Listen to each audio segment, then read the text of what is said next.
Thanks so much for coming this evening. My name is Glenn Marangelo, and I'm a bug lover. No, my name is Glenn Marangelo, and I'm the development director and one of the founders of the Missoula Butterfly House and Insectarian. And thanks for coming to our October Bugs and Brews lecture. Just by show of hands, who has not come to Bugs and Brews before? Okay, so there's a good number, because I thought I saw some unfamiliar faces. And so I'm just going to get the painful part of this out of the way. We have a tradition of doing some bug jokes. They're not good bug jokes, but they're bug jokes all the same. All right, so the first one. What do butterflies use to build their houses? Caterpillars. Okay, this is a little bit longer one. Two caterpillars are fleeing from a spider. They climb up a small branch to get to the edge, but realize they are now trapped. Hold on tight, says the first caterpillar as he quickly chews through the branch. It snaps and they begin to fall. But he grabs two protruding twigs and steers the branch through the air with grace and finesse. That's amazing, says the other caterpillar. How the heck did you do that? The first caterpillar scoffs. Am I the only one in this whole forest who knows how to drive stick? Okay, so now you know the tone of this lecture series. It's relaxed and it's just fun. Couple things. So for nonprofit organizations, we are quickly sliding into that magical time of year-end fundraising. The push is about to begin. It's the time of year when I have to sit down, and what I like to try to do in terms of our messaging is think of a theme that seems to stick for this year. And yeah, you know, over the past years, and this year's also no different, it's been all about bringing education, wonder, and beauty to visitors of all ages as they explore our exhibits and meet some of our incredible animals. But as our second year of operation of this new facility, there was something really different that kind of struck me about the past 12 months. And, you know, we've kind of moved past that first year where we were the shiny and new thing on the block that everyone wanted to check out. The difference this year has really been people like you. The community connections that we built, people that come to Bugs and Brews on a regular basis, the new faces that we see at Bugs and Brews, and all different kinds of events that we hold, and also just our general visitation. The other thing about it is it's just those connections that we've been able to make, and our staff and our volunteers with visitors, the repeat visitors, that people that come every week that we see all the time and we've gotten to know. It's been a really incredible year in that regard of just building these relationships. So in short, our buggy family has grown tremendously. And I'm sorry if I'm looking at my notes, but I had my eye exam today, so things are still a little out of whack, not that long ago. But speaking of our buggy family, this is a really nice transition to talk about how incredibly thankful we are for our partnership and our friends at DraftWorks. And I see a couple of them in the back there. If our friends at DraftWorks, if you don't mind, you don't have to stand if you don't want, but if you just wave your hands really quick. So tonight, if you're drinking an adult beverage, you're drinking one of the thousands of beverages that they have donated for this lecture series going way back to 2016, and we cannot thank them enough for their incredible support, but also their enthusiasm for what we do. They're always somebody's always at the lecture. It's usually Amber's here with us, but we really can't thank them enough for all that they've done. Before we jump into tonight's lecture, I do want to make a couple quick plugs. Bug Appetit. I don't know how many people are familiar with Bug Appetit. Yes, insects and arthropods are amazing, but they're also delicious. If you are interested in stretching your culinary horizons a little bit, you can join us for Bug Appetit. It's happening on Halloween. It's a 5-course meal with an insect component in each course. Yeah, and if you are not somebody that wants to, if you just can't get past that mental image of eating an insect, there is an equally delicious non-insect option. However, the ticket window for Bug Appetit will be closing tomorrow at the end of the business day because our chef needs to have a little advance notice on how to prep. So if you are interested, you can go to our website and check it out. The second plug I'd like to make is if anybody is really into skiing and would love the opportunity to be at some of the premier ski slopes in the United States, we have a raffle that we are selling raffle tickets to win a 1-week stay at the Park Plaza Resort. It doesn't include lift tickets at any of the local ski hills that are right there, but it is very specific. Check-in is February 21st, check-out is February 28th, but you've got a 2-bedroom, 3-bath condo with a pull-out sofa in the living room, sleeping about 6 to 8 people. We're selling raffle tickets for $50 each, but we are only selling 100 tickets. As of this afternoon, I can tell you that if you purchase a ticket right now, your odds are very, very good. So if you are interested in that, if you're into skiing, check out, I think we've got a poster with the QR code on the check-in table there. So we're going to be holding the drawing for that on October 5th, probably right after Bug Appetit. So that's enough from me. Our speaker for this evening is Dalit Guscio, right? Yes, Guscio, who will be talking about using macroinvertebrates to teach about watershed health. Dalit is a program manager with Ripple, the Center for Education and Ecosystem Studies. And as a program manager, she teaches about the fascinating history of the Clark Form Watershed to public school students within the watershed, with a focus on science inquiry and the scientific process. Tonight she will be sharing how we can use macroinvertebrates as one of the parameters to look at watershed health using hands-on inquiry and experiential learning. Dalit is a biologist and a science educator with a fascination for the natural world. She teaches youth ranging in age from elementary school to college about the importance of science as a tool to understand the world around us while trying to model critical thinking. And with that, Dalit.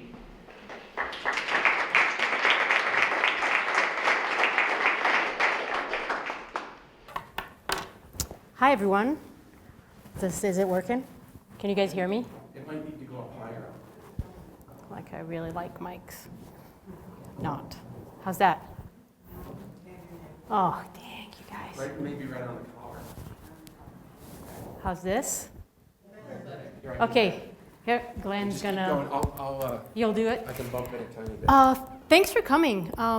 I'm going to start by saying that it was actually extremely challenging to figure out this audience for me because people coming to the Insectarian want to hear about bugs. And I'm not a bug expert. I work with bugs, but they're a tool for me, just like the hammer is, and I'm not really great with a hammer, or my car is, or my computer is. And so I was trying to figure out how do I make it interesting to bug lovers. And so you guys will have to willingly go with me on an adventure, talking first about watershed health and science, and then I promise you I'll get to the macroinvertebrates.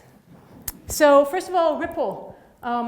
Ripple used to be CFWEP, the Clark Form Watershed Education Program, and now we're one of the 7 centers of the Montana University system. I was forced to put this slide here, these first few slides, because I really am not good at saying our name out loud. So usually people see me and they're like, oh, you're with the Clark Form Coalition. Oh, you're with WEN. And it's like, no, we're actually with Ripple. And so the mission of Ripple is to expand environmental literacy and stewardship through field-based science and research experience. And really our vision is a future filled with scientifically literate, responsible environmental stewards empowered to create a more resilient Montana. Good luck for us, right? What do? We've been around for a really long time, relatively.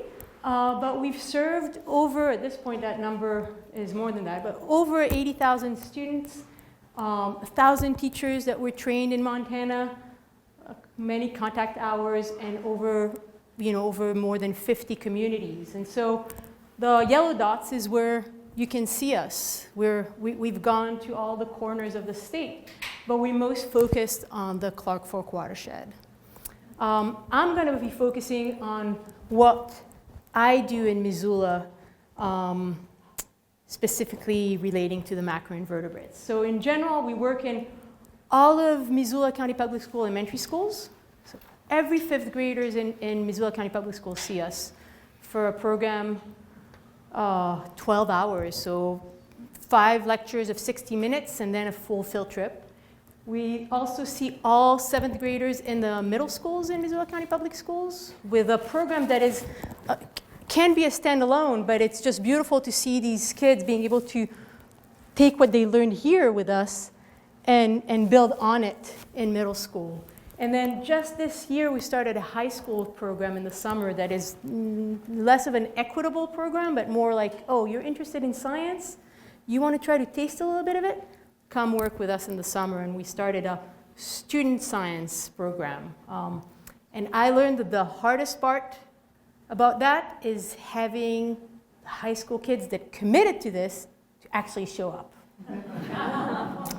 So kind of I did a lot of field work by myself this summer.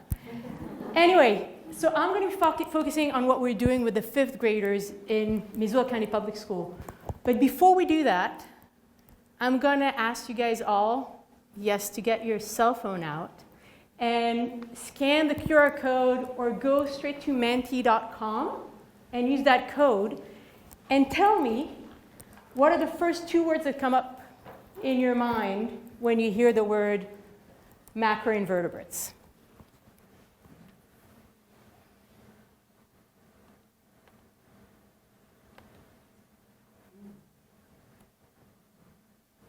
Say it out loud. You should Type it in. You should type it in. Oh. And I need to figure out how to get to us to see this. So it's actually showing on my computer. I'm going to have to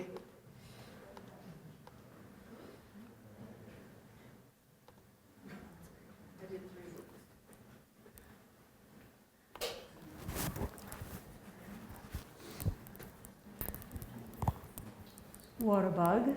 That's most of you good. Big bugs. Oh, is this like real time? This is you guys. This is you guys. Thank you. So if no one would have participated, we'd have nothing here. You didn't surprise us. So the more the same word is used, the bigger the word, right? It's a cloud, whatever, word cloud. Few more. Did we all put something in there? Cool. Surprisingly enough, none of you wrote what I would have students write, like yucky or ugh or cool. So I like the fish. It's just like, how many fish-centric people are here? Like, I think about macros because I think of fish. Cool, which is good because that's a good segue of like, I think of macros because I think of watershed health, right? Water, I actually would, yeah, I'm going to keep it. I like it. Thank you. Clean water, this is sensitive. Okay, you guys are there. You guys are my people. Good. So let me, of course, it took me all the way to the beginning. I'll have to learn how to. So, macroinvertebrates, how we use them. First of all, the program that the kids in elementary school in Missoula, and it's not just in Missoula actually, you guys, it's Missoula, all communities between Missoula and Butte, including both of these. So all the communities between Missoula and Butte get this 2 weeks program, place-based to their location. So general story, the same, but what's in their backyard. And so I like to put it in a puzzle like this because if you don't have this part, you won't be able to understand this part. if you don't get this, you're not going to be able to get this. And so we're kind of building on it, and there's a beginning, and there's an end. And so watershed knowledge, we come in there, and as someone who's trilingual, I usually come in and I say in a different language, hi, how you doing? I'm so excited I'm here. What do you have for breakfast? And they all look at me, and they're like, huh? Right? It's like, did you guys not understand? It was pretty simple what I just said. And so here is basically making sure we all speak the same language, right? It's like making sure they understand definitions, making sure they know why we're there. Like, what's the main word in watershed? Water. So why water? Why is water so important and not coming and talking about something else? What is a watershed? The geography of the watershed here. Healthy watersheds. What are healthy watersheds? Which is not the same here or eastern Montana or the Amazons, right? And so we give them a general crash course in watershed science in an hour. And we also then empower them, and I don't know if we're going to hear that actually. We'll see. I'm having this difficulty here with the way I have it set up. Let's see if that works. We show them a video. Get comfortable. Hearing yourself think That some of my interns at the university did. Oh, you can't see it. Hi, my name is Glenn. Just a second. Glenn, I'm really struggling here with this. Here, I got it. I figured it out. So my university students that work with me are also required to do, aside of coming and teaching in the school, they also have to produce a less than 3-minute video that if it fits within the rubrics, it goes on YouTube about anything related to watershed that they want to do. And this is kind of really fun to see how creative they get to. So this is a video 2 interns of mine did, and it's part of what we show the kids. Hi, my name is Kylie. I'm an intern in the Clark Form Watershed Education Program and a student here at the University of Montana. Hi everyone, my name is August. I'm an intern in the Clark Form Watershed Education Program. I'm also a student at the University of Montana. We're going to go around the Missoula community and see who knows what a watershed is. Because it turns out it's not really common knowledge. We're on our way to the University of Montana. The University of Montana is a big part of the Missoula community, and I'm sure some people there know how to define a watershed. Let's go see what they can figure out. Just from the name of it, it sounds like a landmass that a lot of water is on. So I think of a watershed as an area that all of the sources of water in that area drain into. So streams and rivers and lakes and snowmelt, a place where all that water goes. So like rain, rainfall, and rain all coming together, okay. In like a river or a stream. Okay. And it goes down. And then there's a land area that collects all the water, and that's water. Oh, thank you. Those were some great responses. But let's see what else I can find here in the Missoula community. Right, so watershed is like a large waterway that's overseas, so like Clark Form River and all its tributary streams. It's like a really big comprehensive gorge. A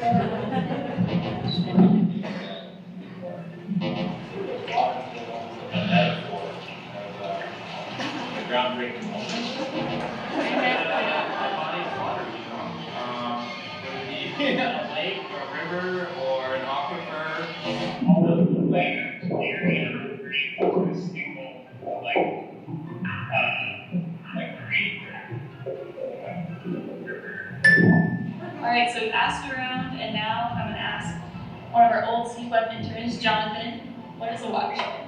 So a watershed is an area of land that drains water into a common network of streams and rivers. So is everywhere a watershed? Yeah, everywhere's a watershed because every part of land catches some water, and that water has to go somewhere, and that goes into streams and rivers. Even the deserts? Even the deserts, they're not getting a lot of rain, but they are getting a little bit of rain, so it's still a watershed. So what watershed are we in right now at the University of Montana? Yeah, so here at UM, we're in the Clark Form Watershed. And if we take a broader look at it, the Clark Form River is eventually going to go into the Columbia River, so we're part of the Columbia River watershed. Awesome. Thank you so much, Jonathan. right? So we leave them on that first day with pretty empowered with the fact that they know what a watershed is, but it's not common knowledge. From this, we move on to then, let's talk about, this is the prologue of the story, chapter 1 of the history of our watershed. And we go 70 million years ago to then 1971, the Clearwater Act. And then we just land on 2 main events that happened in our watershed. One is a long one, late 1800s, beginning of 1900s, unregulated mining in Butte and Anaconda, and using our waterways as dumping our waste, mining waste. So that was the first event, and then the second event, the flood of 1908, still the biggest flood on record, that took all of that mining waste that was a huge issue already in Butte and Anaconda and spread it all over 120 river miles in our area, right? And so, hence the dead fish. And then we move on to, okay, what happened then, right? What happened then? Well, super fun. Lucky enough, we still live in a country that we have, I don't even know how to say that at this point. But super fun law, we have a super fun law, and so, it was that area was designated as the biggest at the time, the biggest Superfund complex in the country. And so this here, we talk about remedy and we talk about restoration, but more than anything, I try to stress the fact that we didn't have where to go and say, hey, how did you do that? Can I see your homework? Like, how do you clean up 120 river miles? You just say, tomorrow, everyone, bring your brooms and vacuum cleaners, and we'll go out there and clean it. How do we do it? And so this was and is still a huge experiment, right? And so we go through all of this process with the hope that the next thing I manage to get the kids to say, because it's very interactive, have them say, well, okay, so what now? Can we drink our water? Is it healthy? Like, did it work? And so leading them to ask this question of like, is our watershed healthy? And this is the place where, like, when this works, it's almost, for me, it's like this magical moment. Like, oh my gosh, yes, it worked. They got it. And this is where they kind of take off their student hat and put on a scientist hat. Because while this is a question that every person in this watershed should be concerned of, or anyone that has someone that they love in this watershed, they should care about this, this is also a scientific question. We can answer this question. How do you answer this question? Well, you need to collect data, and then you need to analyze it or compare it to standards. Well, what data do you need to collect? And this is also a kind of like a aha moment, because I say, what data should we collect? And like, you guys, how many of you have kids? And I'm like, yeah, no, work it hard. Try to use your brain also, not just like, and eventually to say, well, collect data about healthy watersheds. And it says, and it's kind of like this, they're just trying to say something, and I'm like, exactly. Because remember, in watershed knowledge, we also talked about characteristics of healthy watersheds. So if we know what the characteristics of healthy watersheds are, in order to answer the question, is a watershed healthy, we need to look for this. And so what are these? There's complex functions of a healthy watershed. There are, conditions for the water. And so we have this exercise where I bring this big table for them, and I give them these 16 different options of what data can we collect in the river. And so I ask them not only if we should or if we should not, but if you decide that we should do that, tell me what condition or function does that relate to, right? And so should we measure water temperature? Yes. Why? Because we know that the water needs to be cold. Should we record how many students have blue eyes? No, it's not relevant to our question, is our watershed healthy? And they go through that, and they're challenged. Should we measure water conductivity? We talk about all these terms before, and of course it's like, yeah, we should, to see if our water is clean. And the last one that I'm going to talk about here is like, should we record the number of different macroinvertebrates observed? Yes, because healthy watersheds need to maintain high biodiversity. And so, you guys, this is your haha moment. We're going into macroinvertebrates. And so, macroinvertebrates, we talk about them and we address them because a healthy watershed needs to maintain high biodiversity, and we also can use them to tell us if the water is clean. So we go on a field trip. Imagine most of our public schools here have 3 classes of 5th graders, usually big. 3 classes out there at the confluence, field trip with all of these kids. Sometimes it's epically fun, and sometimes it's not. But we have this field trip, and we have 3 stations. So that board that I showed you guys, at the end of that, every place that they put a card on is data that we will collect, right? And so they, again, which is pretty cool to see it, when you take a moment, we say, you guys just told me what data we should collect to answer the question you asked, is our watershed healthy? It's crazy. And we do that, the data we collect, we have 3 different stations: aquatic macroinvertebrate station, water quality station, and riparian assessment station. But we will talk today just about the aquatic macroinvertebrate station. Aquatic macroinvertebrates. So we go out there and well, before that, I should ask you guys, what are aquatic macroinvertebrates? Because that's a question I ask the kids too, and they're like, oh. Okay, what is aqua? Water. What are vertebrae? Spines. It's like, show me your vertebrae. So what happens when you put an in before the vertebrae? What are invertebrates? No spines. And so here, they just, define what aquatic macroinvertebrates are.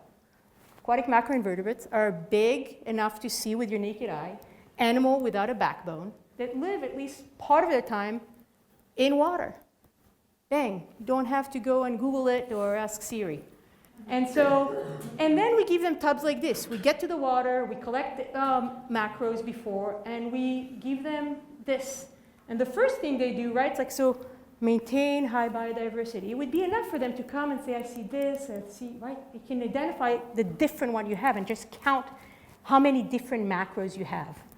And let me just say also that when we get them to these tubs, the majority of the kids, I wish I had the time to just come to the field trip as a spectator and not as someone who has 30 kids in front of me, because the first reaction is just like, you have the majority of the kids you hear just like, whoa! And then you hear a little bit of this like, ugh!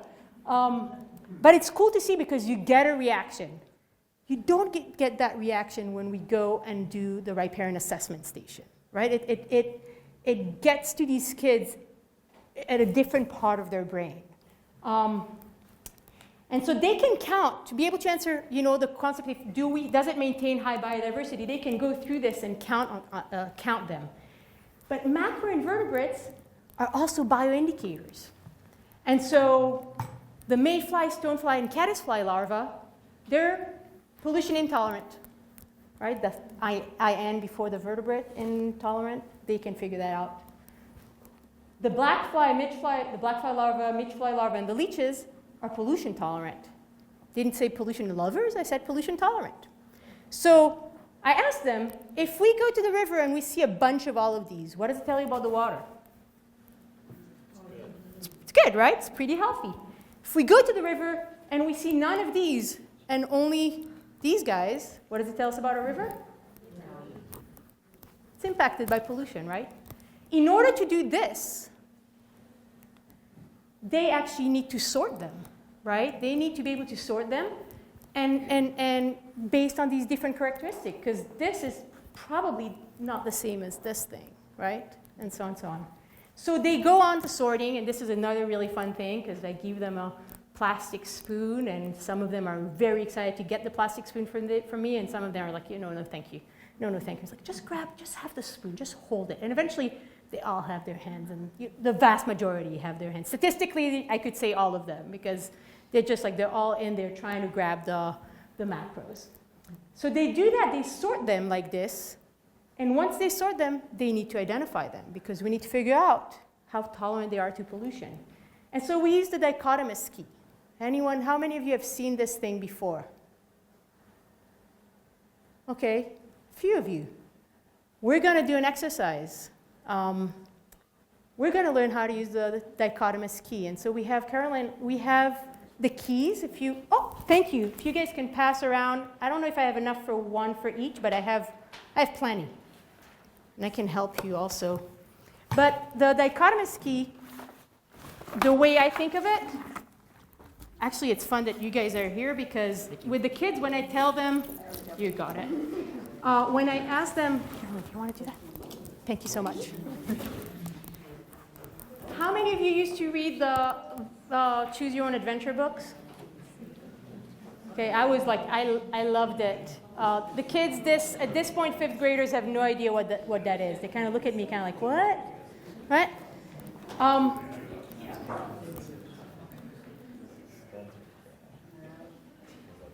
Let's make sure we all have something in front of us.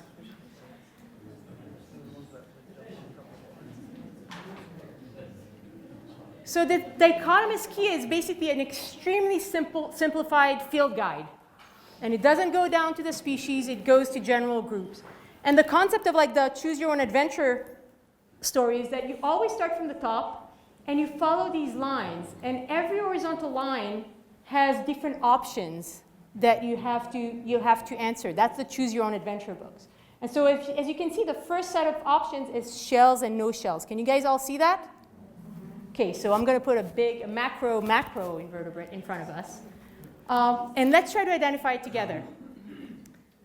Let's see if you guys are better than the 5th graders. So shells or no shells on this guy? What are the next set of options you have? So you go down to no shells. Legs or no legs? This guy, probably you guys know, this is the head. This is the hiney. If it had legs, it would be on the thorax right here. I don't know what this thing is. It's a wannabe leg, I don't know. So legs or no legs? No legs. What are the next set of options once you go down to no legs? That's one option. Options with an S. With tentacle brushes or tails? Microscopic. Forget about the microscopic, we don't deal with it. So with tentacle brushes or tails or worm-like. What do you guys think about our friend here? Look at that beautiful tail. That's a nice tail for a macro. It's really beautiful. And so we should all be, are we all here? Yeah. Okay, so the way this works at this point is we're humans, right? We go straight to the graphic. And so I'm like, oh, it looks like this guy. But then you have a set of descriptive on top. Black attaches to hard surfaces. Probably not this guy. What do you guys think this is? A cranefly larva. Now, again, we're not going down to species. Like you'd ask me to identify to the species of macroinvertebrates, I could not do it for you. What we need, we're doing them for bioindicators, right? How pollution tolerant or intolerant you are. All crane flies fall within the same range of tolerancy to pollution. So that's how we use it. I'm going to give you guys one more. See how you do on this, the other one without my help. So you start with the shells and no shells. And raise your hand if you figure out what it is. It's not a competition. Start from the top. Let's do it.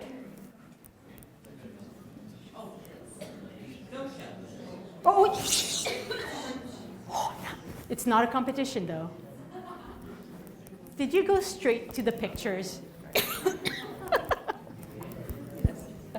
What do you think it is?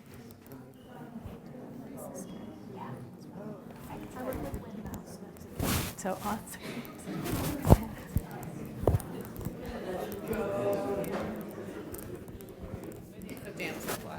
Oh.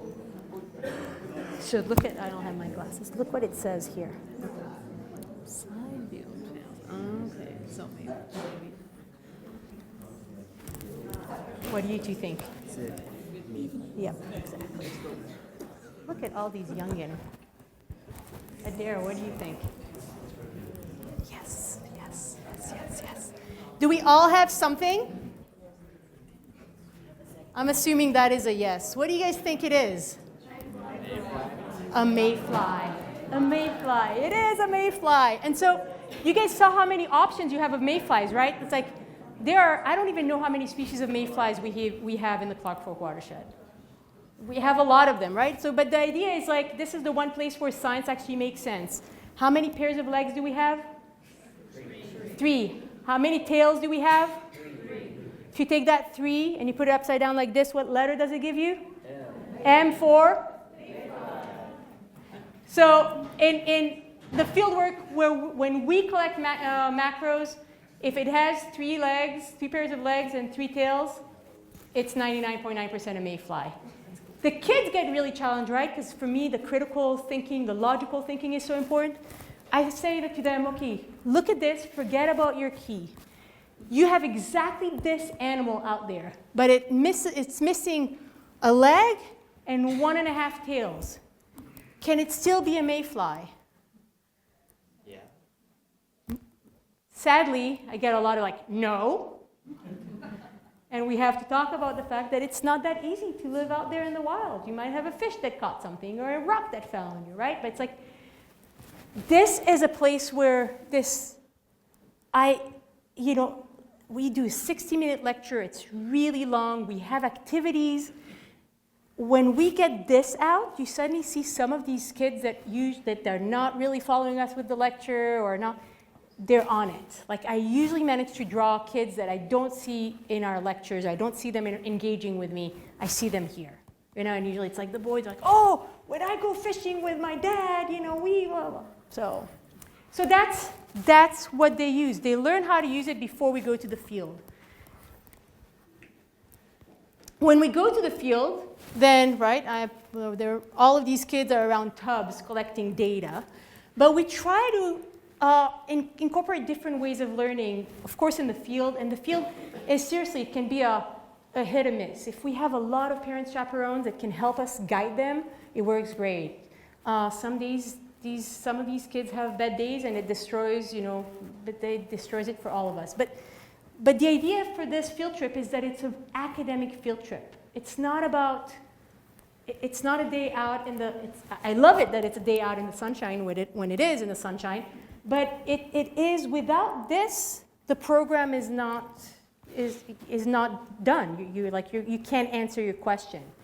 When we incorporate different ways of learning, we do a lot of activities in the classroom. If we have more than just one hands, we have more kids, I usually try to grab that group that is either extremely advanced or extremely struggling, and I take them to the side and I work with them on their own, like really trying to get all of these kids involved. And it's so much fun when you have that ability to touch more kids. You get them, they all get excited. It is fascinating. It's their backyard. This is where we are, yeah, right? But I want to show you, remember these videos that I told you that I have my students at the university do? They can choose whatever they want to do. When we have very fidgety kids, we show them this video before we go to the river. Let's see how I do this. I need to do this. I need to go over here. Of course we have. It looks so simple and elegant, and I love how Hi guys, it's Seafood Intern Lauren, and today I'm going to be talking about how two very important macroinvertebrate species move. We like to call them macros for short. The two groups of macros that we're going to be looking at today are mayflies and stoneflies, and they'll most likely be in their larval stage because that's what they'll be in when you see them out in the field. These macroinvertebrates are very intolerant to pollution or unhealthy water, so they're very important to identify in our watershed. We can always use the dichotomous key to identify macros. It looks like this. As you can see on this dichotomous key, mayflies usually have 3 tails and stoneflies usually have 2.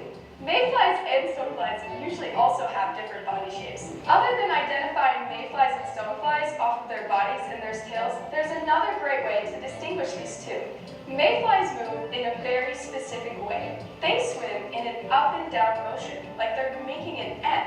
So we like to call it the mayfly mambo. So can everybody please make an N with their bodies into the mayfly mambo? Stoneflies also move in a very different way. They move like this, side to side, and we like to call it the stonefly strut. Can everybody do the stonefly strut? Using these motions can help us identify macroinvertebrates, especially like stoneflies and mayflies out in the field, and also gives us some different dance moves to use at our next party. Right, and so, of course, she was in the dance team at the university. So, where am I? I'm here. And And so this is really a hit and miss with some classes. Some classes just, they come to the field, and that's the first thing they say. I wonder if I'm going to see mayflies doing the mambo or the stoneflies doing the strut. And I feel like we need to do a new video now because the stoneflies usually do push-ups in our tubs because they're struggling so much with lack of oxygen that we see very little struts and you're just like a 5th grader right there. You're good. And so we really try to figure out the audience and how we can actually, get to them. We also actually try to cover academic standards, right? And so throughout the whole program, when we get to data, then basic math, right? 5th graders should know how to add, subtract, multiply, and do long division. And so their data sheet looks like this. And so they sorted, they identified what they have, and then they have to put it into their data sheets. And so the main place where they collect their data is column A. So if they found here's the 2-tailed stonefly, right? There's 1 stonefly, they'll put 1 on column A. And there is, I can't remember what we have next, 1 net spinner caddisfly and several mayflies. So they do this. This takes into consideration mostly biodiversity, how many different types of groups of macros we have.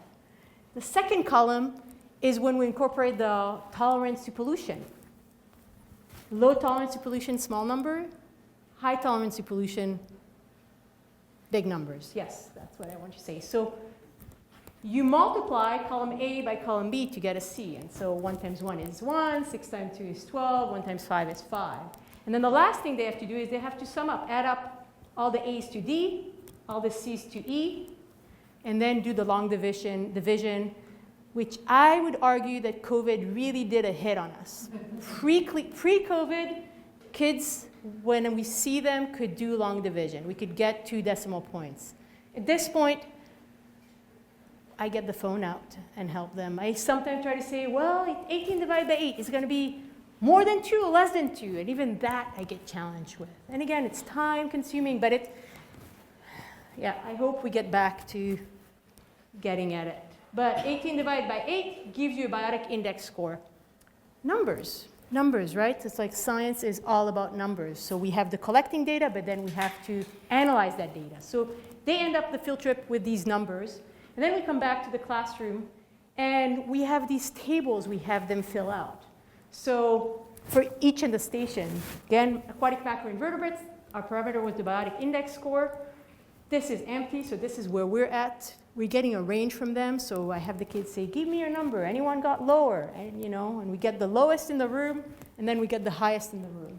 And then we also are lucky enough to get data that was collected from Silverbow Creek pre-cleanup. So these kids are already probably parents of 5th graders themselves at this point.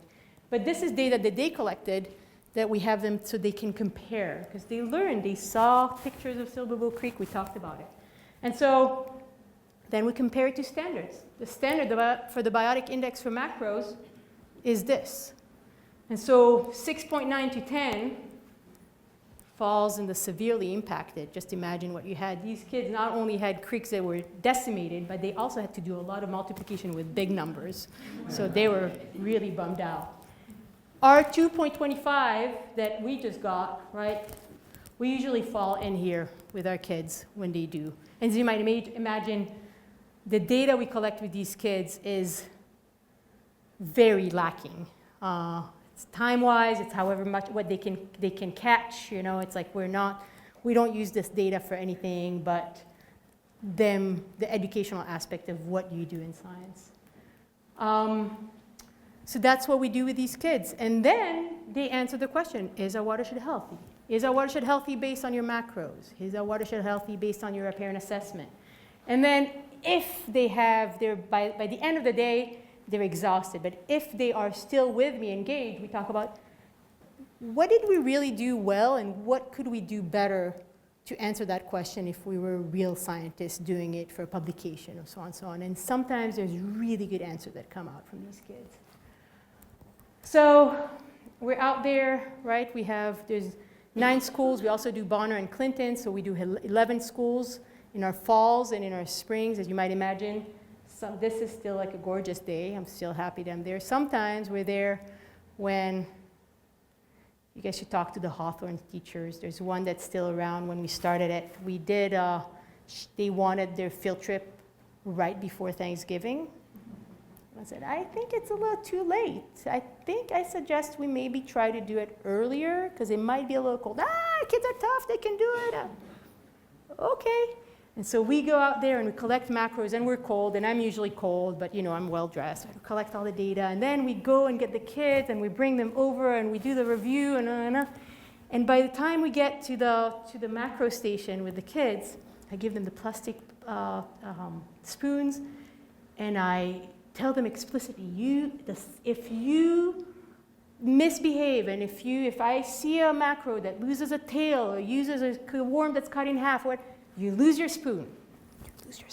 You lose your spoon, right? And they're like, okay. And then suddenly I hear kids saying to me, it's like, oh, my spoon broke. And I'm like, what are you doing? No. Okay, here's another spoon. My spoon broke. Eventually, and I don't have the pictures because it was before my smartphone. The tub was a block of ice. It wasn't just like, cracked, it was a block of ice, and finally I looked at the teacher and all the kids had it wasn't blue lips, it was just kind of like, I was just like, okay, I'm going to open my coat and grab all of them, and we're like, can we call it? I don't think they're going to learn this way, right? And so at this point, all the teachers, when I reach out and say, when do you want the program? It's like they're fighting who's first. And that also is in the fall when they just got the kids and they don't know what their kids' chemistry is and how they're going to manage the kids. It's like, can we have it on September 9th? Yeah, we can do that. So that's what we do with the 5th grade program. It's pretty intense.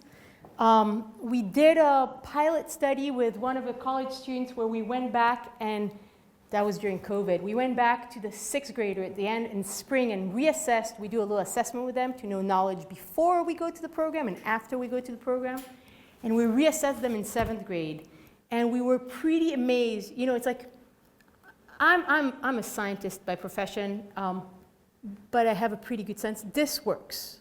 It works. I see it. It works. I go to bed, and feel good about what I do, even when I'm exhausted and it didn't work great, that lecture or that field trip.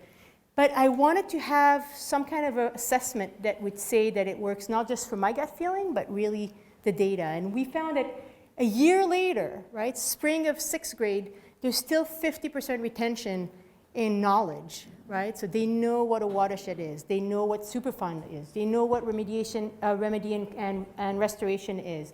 They understand the concept of clean waters. I really think we're making an impact on communal knowledge, right? Our community around us. And with that, if you guys want to learn more about us, you can visit our website. You can come volunteer with us, or you can just reach out to me directly. And I'll take any questions if you have them.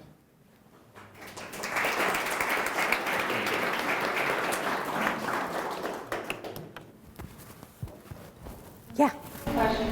So overall, is your organization education-based versus research-based? It's a combination of all. I would argue that the research is focused on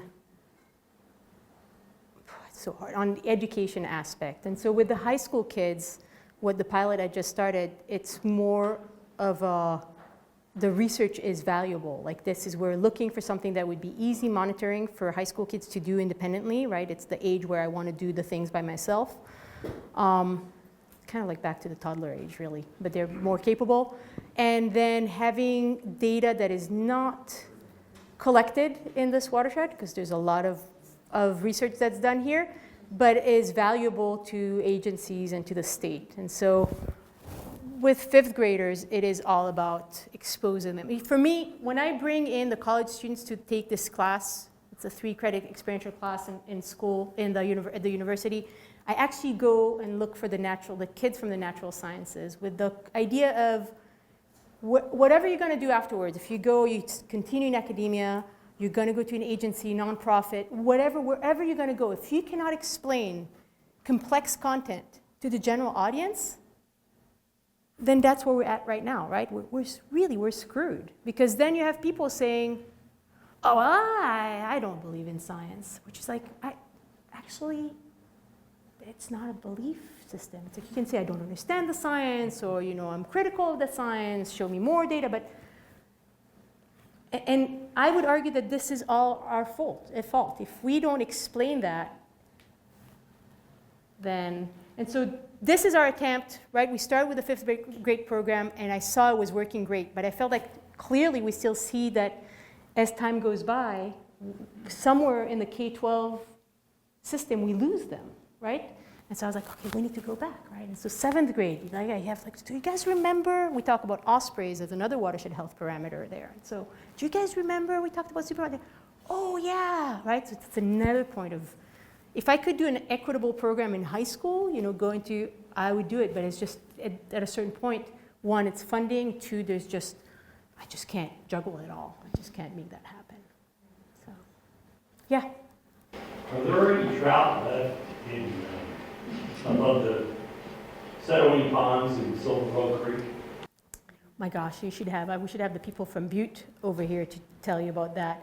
I think that there's more trouts now. Oh, and Vicky's here. That's true. Vicky could actually answer that better, right? There's more trout. We even have some bull trouts up there, a few small. Really? About 2010, when they came out, and they hadn't been there 100 years. From what source? Just migrating back up. Oh, And from the tributary and from the park.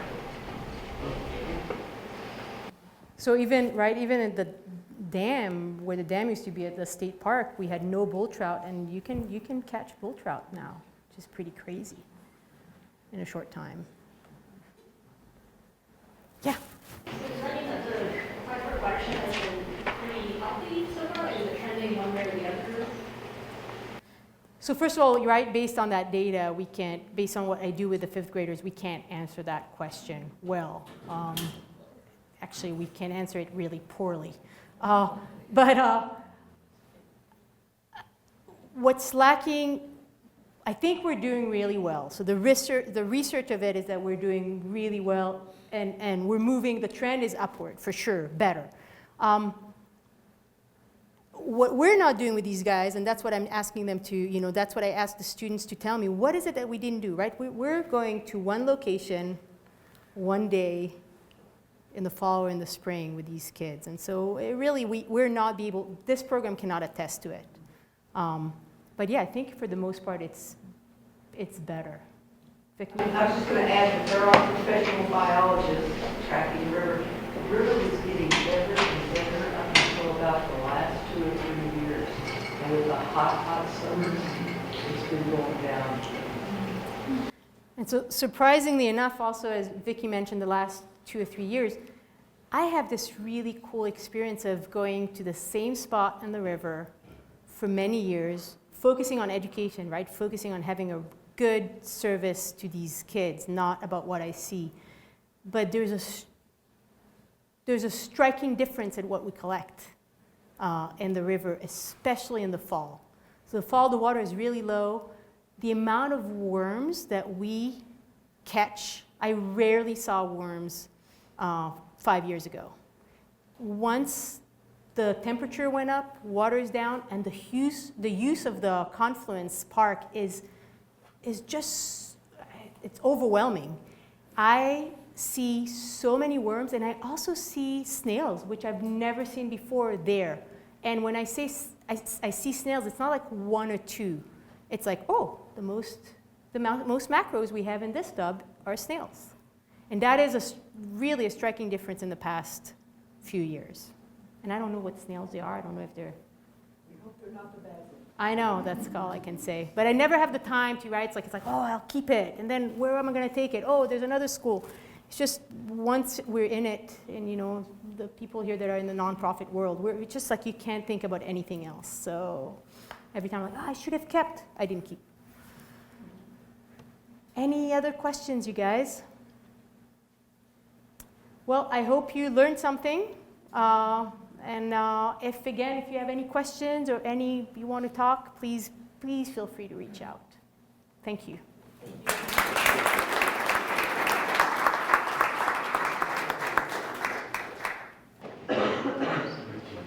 Great, thanks again, Dalit. That's I love the work that you're doing and getting kids to kind of understand about their home a little bit more and how important our rivers and the insects are.